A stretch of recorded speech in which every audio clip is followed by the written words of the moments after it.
Since the Christchurch shootings, there has been a crackdown on many people and organisations on the right.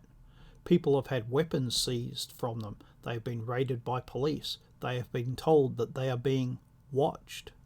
Facebook has said that it will stop white nationalist and white separatist material from being published on its site, because when one white man commits mass murder, he's not a lone wolf. He's part of a movement, because, as everyone knows, only Muslims are lone wolves.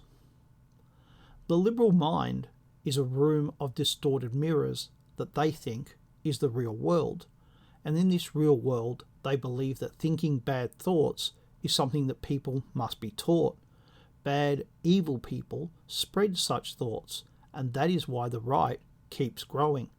If only they could shut down these schools of hate, then multiculturalism would work.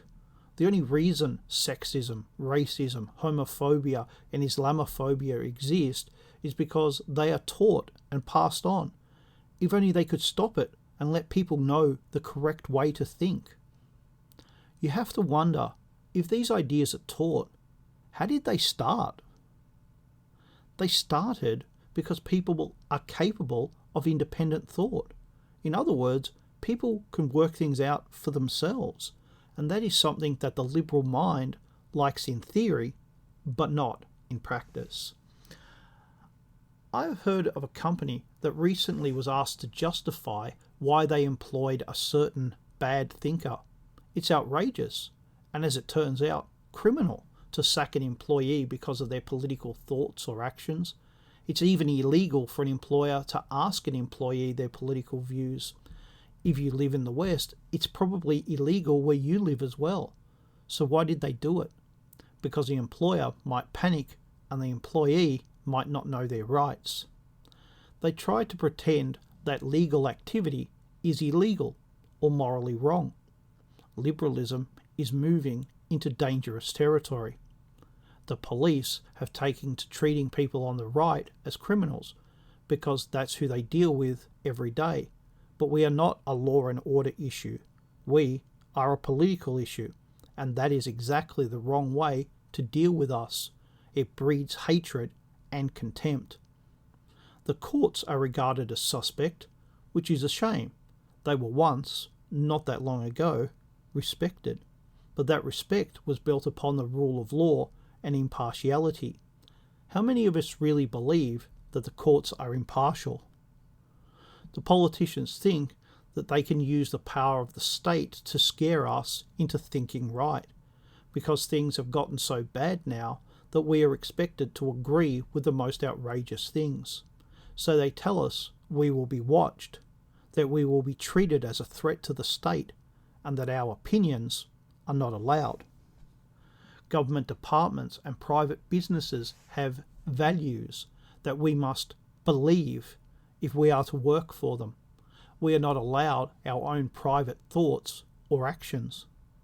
And they all think that we will just bow down and accept whatever we are told to think.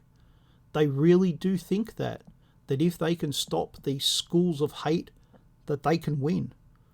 The people who rule over us are foolish, moronic monsters. They have intelligence, they have knowledge, but they are entirely without wisdom. We are not here because someone taught us to hate. We are here because we can think for ourselves.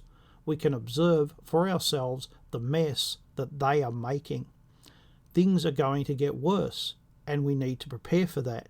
We need to form mutual aid groups which can support each other. We need to not lose hope.